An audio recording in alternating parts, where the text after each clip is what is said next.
오늘 본문엔 우리가 이 보배를 질그릇에 가졌으니 그랬는데, 여러분, 질그릇은 바로 우리 자신을 뜻하는 것이고, 보배는 예수 그리스도를 뜻하는 것이죠. 본문에 바울은 질그릇 같은 우리 인생이 겪는 여러 가지 절망적인 그런 처지들, 그런 안타까운 상황들, 그런 것들을 지금 쭉 묘사하고 있습니다. 사방으로 우겨싸움을 당하기도 하고요, 정말 답답한 일을, 견딜 수 없는 그런 일을 당하기도 하고요, 때로는 박해를 받기로 하고요, 그리고 또 거꾸로 뜨림을 당하기도 하고요. 그런 이제 참 절망적인 힘든 그런 질그릇의 처지에 대해서 말씀하고 있죠.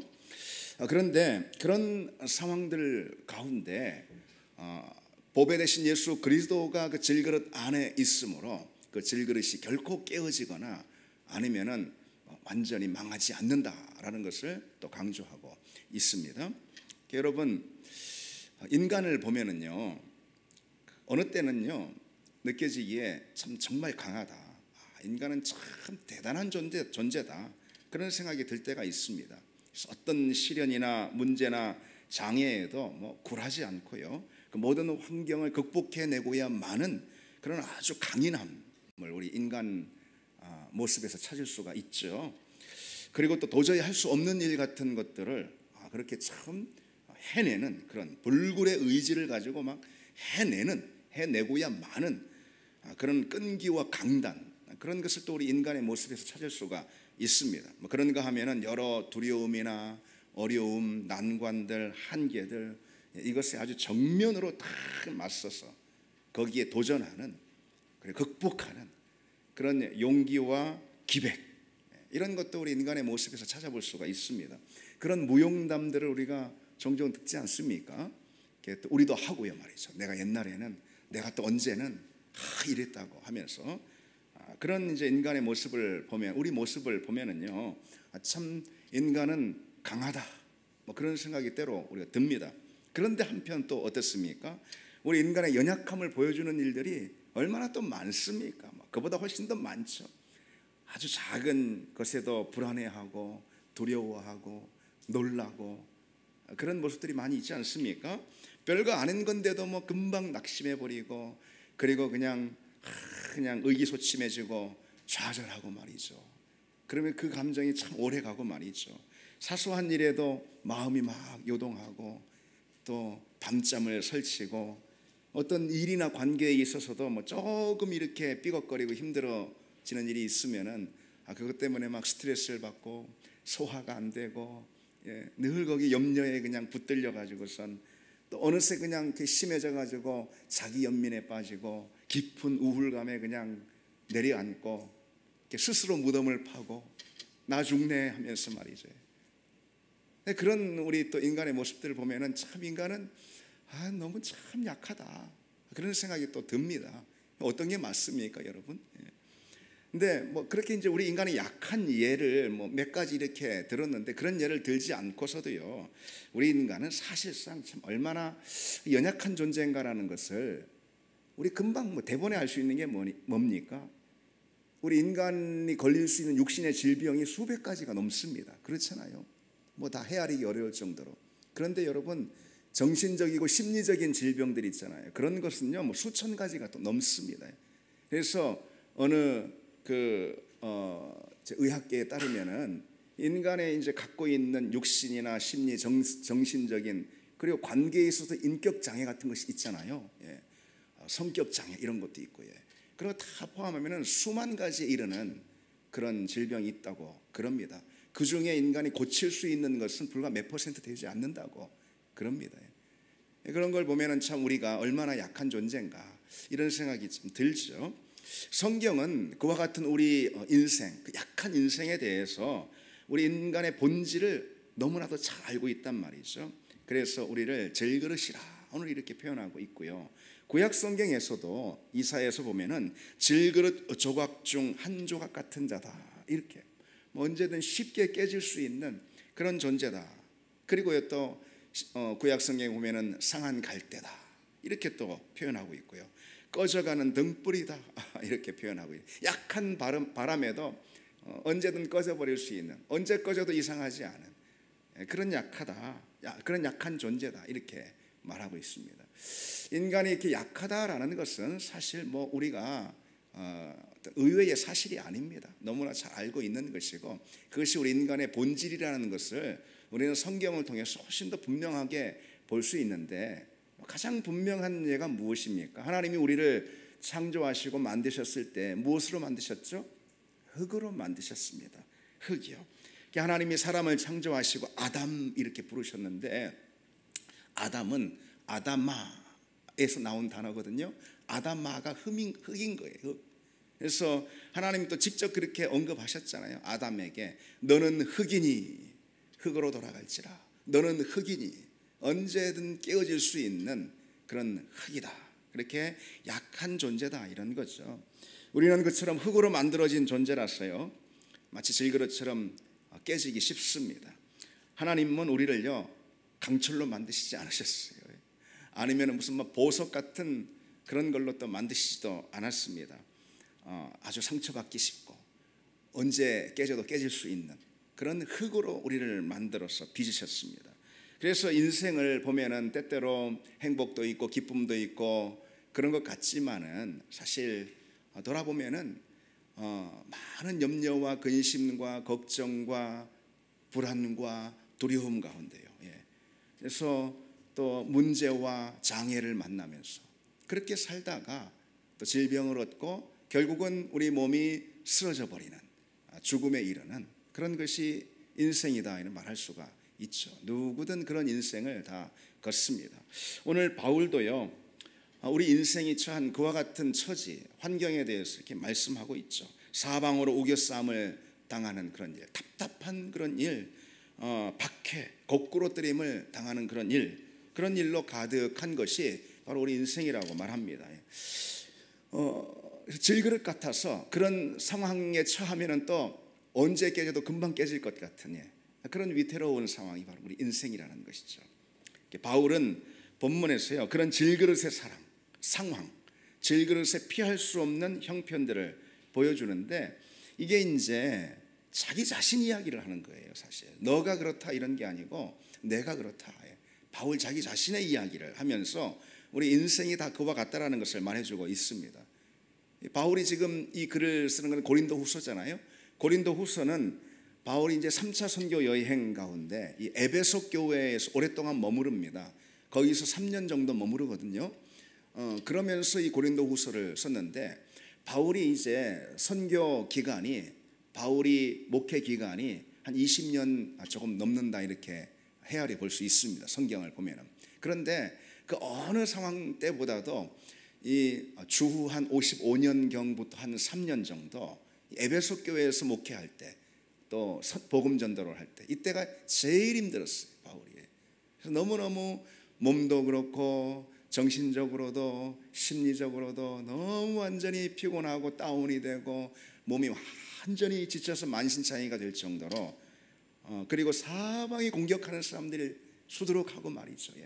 그런 상황 가운데서 지금 이 바울이 이 고백을 하고 있는 것이죠. 고린도 후서에서. 그 가운데 바울은 자기 자신도 같은 인생이니까요. 얼마든지 참 깨어지기 쉬운 그런 존재라는 것을 깊이 느끼고 있는 거죠. 그러면서 바울은 질그릇과 같은 인생이 만나게 되는 그 질그릇의 처지에 대해서 오늘 몇 가지로 소개하고 있는데 이렇게 이제 처음은 뭐가 있죠? 질그릇의 인생이 겪는 처지가 사방으로 우겨싸움을 당한다. 이렇게 말하고 있습니다. 사방으로 우겨싸움을 당한다. 이거는 이제 짓눌리는 그런 상태를 말하는 거예요. 우겨싸움을 당하는 것은 무엇인가 억눌리고 꽉 쥐어서 아주 압박을 당하는 그런 상태를 말하는 것입니다. 뭐 환경적으로 아니면 심리적으로 압박이 너무너무 심해서 견디기 힘든 그런 상황을 말하는 거죠. 사방에서 옥죄와 가지고 마치 이제 사면초가에 처하는 그런 상태입니다. 그게 바울 자기 자신만 그런 게 아니고 질그릇이라는 조건을 가지고 있는 인간이 다 처하게 되는 그런 상황이다. 이렇게 말해주고 있는 거죠. 여러분 우리는 어떻습니까? 바울의 이 말에 많이 공감이 가십니까? 우리가 오늘 좀 기쁜 하루를 보내고 오늘 좀 편안한 하루를 보낸다 하더라도 우리는 편한 가운데서도 염려를 합니다. 편한 가운데서도 두려워요. 이것이 깨질까 봐. 그렇습니다. 그리고 그런 평안이나 기쁨이 깨지는 경우가 또 얼마나 많이 있냐라는 것이죠. 그런 압박감이 우리에게 있습니다. 우겨싸움이 우리에게 있어요. 현대 사회에서 그걸 가장 잘 대표해주는 단어가 스트레스 아니겠어요? 스트레스. 외래어 중에서 우리나라 사람들이 가장 많이 쓰는 단어가 스트레스라고 그러잖아요.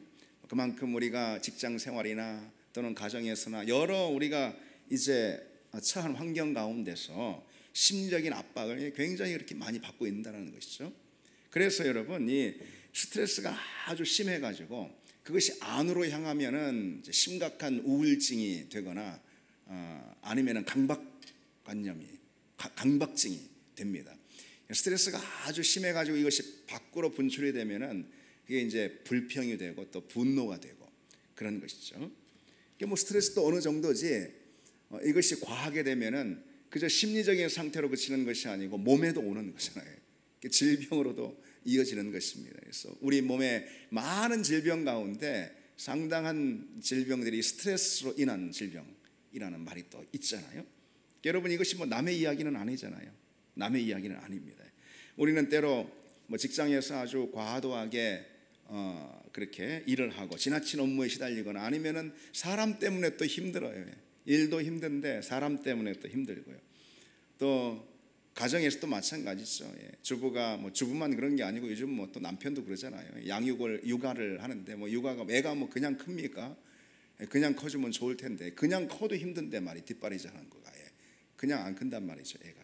그래서 애 키우는 것이 또 얼마나 또 요즘 힘듭니까? 그런데 여러분 한번 생각해 보십시오. 그런 직장이나 가정이나 자녀나 이런 것들은 단지 스트레스의 대상만은 아닌 거예요. 사실 그것이 행복의 대상인 거예요. 그렇잖아요. 우리가 직장 생활하면서 그 안에서 행복을 얻을 수 있는 것이고 가정이야말로 행복의 울타리잖아요. 자녀 아예 행복하려고 기쁘려고 자녀를 낳는 거 아니겠어요? 고생 좀 제대로 해봐야 되겠어 하고 자녀 낳는 사람이 없잖아요. 자녀도 행복의 조건이란 말이죠.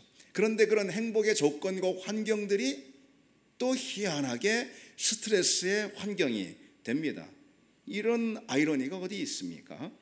그런 것들로 인해서 우리는 심각한 압박감을 받습니다.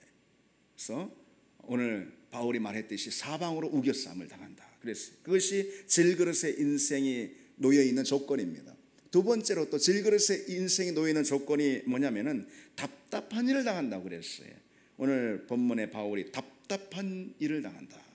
이 답답한 일은요, 한마디로 이 깊은 고민을 말한다고 할 수 있어요. 깊은 고민에 빠진 상태. 왜 고민에 빠졌냐면은 답답해서. 왜 답답하냐면은 답이 없어서 답답한 거예요. 출구가 없어요. 왜 답이 없냐면은 선택은 할 수 있는데 이 선택을 하든 저 선택을 하든 매일발인 거예요. 어려워지는 것은 손실이 나고 어려움을 겪고 장애를 만나고 곤란을 겪고 하는 그 문제는 뭘 선택하든 다 똑같다 이 말이죠. 그래서 답답하다 이 말이죠. 답이 없어요. 그래서 고민에 빠진 거, 답답한 일을 당했습니다. 인생을 살면서 그렇게 답답하고 암담한 그런 상황을 만날 때가 참 많이 있잖아요. 답이 없기 때문에 그런 거죠. 그런 곤란에 빠지는 우리 이제 질그릇의 인생, 이걸 보면은 그 자체로 참 우리도 안타깝고 딱하다라는 생각이 듭니다. 바울은 그런 경험을 자주 했어요. 그래서 고린도후서에 보면은 우리가 힘에 겹도록 심한 고난을 당하여 살 소망까지 끊어졌다 그럽니다. 여러분, 바울 하면은 어떤 생각이 딱 떠오릅니까? 아주 뭐 바울은 그 기질도 담집질이에요. 그래서 뭐 강단이 있고 말이죠. 그리고 뭐 거침이 없고 말이죠. 얼마나 그냥 당당하고 용기 있게 복음을 전하고 말이죠. 날 잡아 가두려면 가두어. 뭐 칼이 들어와도. 근데 보통 그런 것만 생각한단 말이죠. 물론 바울이 그렇게 아주 대범하게 복음을 전하고 용기 있게 믿음의 삶을 산 것은 맞지만요. 그런데요, 바울의 서신서들을 보면 이런 장면들을 글들을 종종 목격합니다. 대표적으로 방금 말씀드렸듯이 우리가 힘에 겹도록 심한 고난을 당하여 살 소망까지 끊어졌다. 여러분, 뭐 대단히 용기 있는 사람이 이렇게 약한 말 하겠습니까? 약한 말이잖아요. 나 정말 죽게 생겼다고 편지 글에 말이죠, 자기 성도들한테 말하자면 목사가 돼가지고 내 정말 너무 힘들어서 살 소망까지 끊어졌어 하면서요. 왜 여러분 무슨 자살하기 전에 이 신호를 보낸다고 그러잖아요. 그런 거. 난 죽었으면 좋겠어. 살 소망이 없어. 살아서 뭐해? 마치 그런 글을 바울이 자기 성도들에게 편지글로 보내고 있는 그런 장면이라는 거죠. 그만큼 힘들었어요, 여러분. 바울도 그 마음이 그렇게 어려웠다 이거죠. 건너야 할 다리가 있는데 앞에도 끊겼고 뒤로도 못 가요. 뒤로도 끊겼어요. 그래서 어느 쪽을 선택하든 큰 어려움에 빠지는 것이 뻔히 보인다 이 말이죠. 모든 가능성, 모든 희망이 다 끊어졌어요.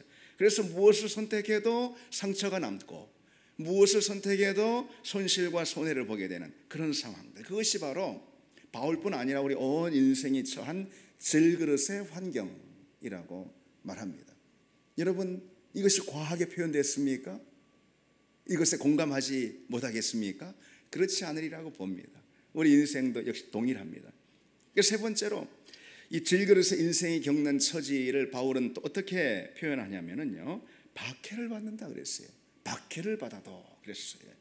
이 박해를 받는다라는 것은요, 디오코메노이라는 이 단어인데 이 헬러 단어는 어떤 의미가 있는 거냐면요, 사냥감이 돼가지고선 이렇게 추격을 당하고 있는 그런 상황을 말하는 것입니다.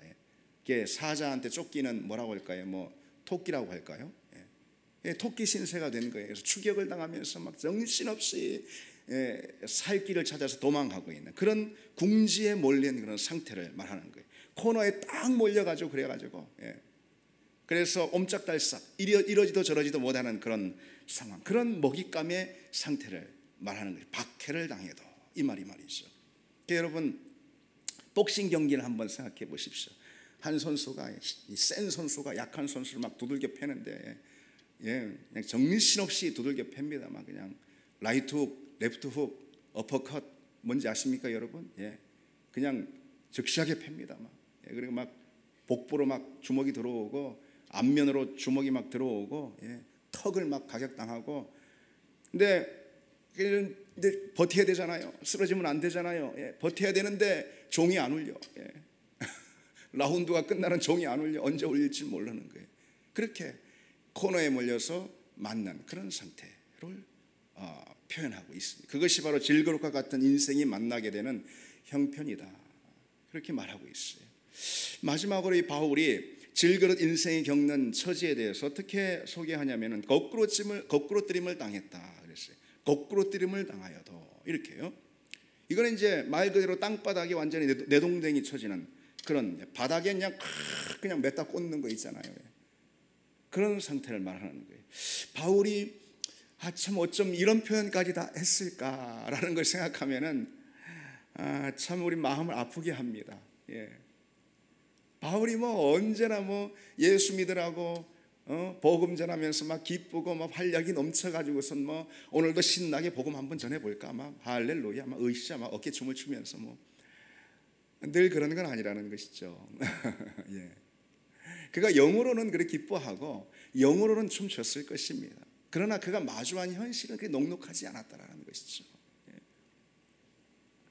완전히 숱한 고난과 핍박으로 인해서, 그리고 주변 사람들의 그런 박해로 인해서 완전 그 땅바닥에 사정없이 패대기 쳐지는 그런 경험을 바울이 반복해서 했습니다. 그리고 그것이 사실 인생이다라고 우리에게 가르쳐주고 있는 것이죠. 이렇게 거꾸로뜨림을 당했다라는 것은 이제 완전히 이제 패대기 쳐진 거예요. 이것은 그냥 넘어진 정도가 아니고, 돌부리에 걸려서 넘어진 게 아니고 완전히 패대기 쳐진 거예요. 그래서 더 이상 일어설 수가 없는, 아니 일어서고 싶지가 않은 그런 상황인 거예요. 일어서고 싶지가 않은 그런 상황인 것입니다. 여러분, 엘리야가 그랬잖아요. 엘리야가 이세벨을 피해 이제 도망하면서 저 멀리 도망해가지고 이제 내 생명을 거두어가라. 이게 뭡니까? 아니 그냥 하나님, 나 일어서라고 하지 마세요. 나 다시 일어라고 하지 마세요. 나 그냥 차라리 안 일어설 겁니다. 이런 뜻 아니겠습니까? 하나님 앞에. 그런 심정이 바울에게도 역시 있었다는 거죠. 그것이 바로 이 바울뿐만 아니라 우리 질그릇이라는 인생의 조건에 처해 있는 우리 온 인생이 겪고 있는 그런 상황이다. 여러분 공감할 수가 있죠. 바울은 오늘 본문에서 질그릇 인생에 놓인 그런 처지들에 대해서 쭉 말씀을 했어요. 그런데 바울이 정말 그냥 단지 질그릇 인생이었다면은 그 인생은 뭐 진작 끝났을 거예요. 진작 그냥 그 인생은 산산이 깨지고 말았을 것입니다. 아무 소망도 기대할 것이 없는 거죠. 그러나 오늘 바울이 뭐라고 선언하고 있죠? 다시 본문을 보시면은 우리가 사방으로 우겨쌈을 당하여도, 근데 그 뒤가 중요해요. 그렇죠? 쌓이지 아니하며, 답답한 일을 당하여도 뭐라고요? 낙심하지 아니하며, 박해를 받아도 버림받지 아니하며, 거꾸로 띠을 당하여도 망하지 아니한다. 이 질그릇의 절망적인 형편을 통렬하게 극복하는 그런 위대한 선언을 이제 바울이 지금 하고 있는 거죠. 그럼 무엇으로 인해서 이 질그릇 인생 가운데 이토록 아주 강력한 소망이 선포되고 있을까? 무엇으로 인해서요? 그 안에 담긴 보배죠. 그 안에 담긴 보배, 곧 예수 그리스도. 예수 그리스도가 그 안에 담겼기 때문에 이와 같은 소망의 선언을 바울이 하고 있습니다. 바울은 그래서 우리 믿는 사람들이 그냥 질그릇이 아니고 정확히 말해서 보배를 품은 질그릇이라네, 보배를 담고 있는 질그릇이라는 것이죠. 물론 여러분, 질그릇이나 질그릇이 처한 환경 자체가 달라지는 건 아니에요. 우리는 질그릇, 여전히 질그릇 맞다라는 것이죠. 예수 믿으면 뭐 그 질그릇이 뭐 금그릇으로 변하고 철그릇으로 변하고 그런 게 아니라는 것이죠. 오히려 질그릇의 그 본질과 그 모든 형편 가운데서 그 안에 담긴 예수 그리스도 보배, 그 보배의 승리를 경험하는 것, 그 보배의 영광과 은혜를 누리게 되는 것. 그래서 바울이 오늘 노래하듯이 이와 같은 신앙 고백의 노래를 부를 수 있는 것, 이게 바로 보배를 품은 질그릇의 그런 은혜입니다. 신앙 고백이에요. 우리는 이제 우리 안에 담긴 보배를 살필 줄 알아야 하는 것이죠. 내가 처한 질그릇의 상황, 난 질그릇이야, 나 언제든 깨질 수 있어, 사방으로 우겨쌈을 당하고 그냥 인생에 그냥 몇 달 꽂아져가지고 패대기 쳐가지고 여러 박해로 인해서, 큰 압박으로 인해서 그런 인생 질그릇이라는 조건만 보는 것이 아니고 우리는 그 안에 담긴 보배를 볼 줄 알아야, 그것이 바로 신앙인 거죠. 그 보배가 질그릇인 우리 가운데 어떤 능력과 어떤 권세와 어떤 영광을 우리에게 보여주고 있는지, 우리에게 선포해주고 있는지, 어떤 소망이 되고 그 보배가 질그릇인 우리에게 어떤 능력이 되고 있는지, 어떤 기쁨이 되고 있는지 우리는 그걸 봐야 하는 사람들이죠. 다시 말해서 우리는 그냥 한마디로 말해서 내가 누구인지 늘 물어야 합니다. 우리 어려움 가운데 있든 슬픔과 낙심 가운데 있든 때로 우리가 두려움 가운데 있든 불안한 마음과 염려가 우리가 들든 아니면 피곤하고 지치는 그런 삶의 자리에 있든 어쨌든 어느 상황 가운데 있든지 우리는요, 나는 누구인가? 우리 같이 한번 해봅시다. 나는 누구인가? 그 질문을 항상 해야 합니다. 그 질문을 해야 합니다. 나는 질그릇입니까? 맞습니다. 그러나 그냥 질그릇이 아니라는 것이죠. 보배를 품은 질그릇, 보배를 담은 질그릇.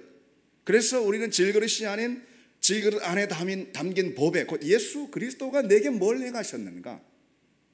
그 보배가 질그릇 가운데 뭘 행하고 있는가? 그리스도가 내게 행한 일이 뭔가? 이걸 늘 보는 사람이 되어야 하는 거죠. 이 보배를 질그릇에 가졌나니, 여러분, 그리스도로 인해서 내게 일어난 일이 무엇입니까? 그리스도로 인해서 내게 일어난 일, 그러니까 하나님의 구원이 주어진 거죠. 하나님의 생명이 우리 가운데 담긴 거죠. 새로운 소망이 우리에게 담긴 거죠. 무엇보다도 그리스도로 인해서 우리에게 일어난 일은 하나님의 사랑인 줄 믿습니다. 하나님의 사랑. 로마서 5장에 그리스도께서 우리를 위하여 죽으심으로 하나님께서 우리에 대한 자기의 사랑을 확증하셨느니라. 아멘. 다른 건 다 잊어도 그래서 이것만큼 잊지 말아야 하는 것이죠. 나는 주님의 사랑받는 자녀다.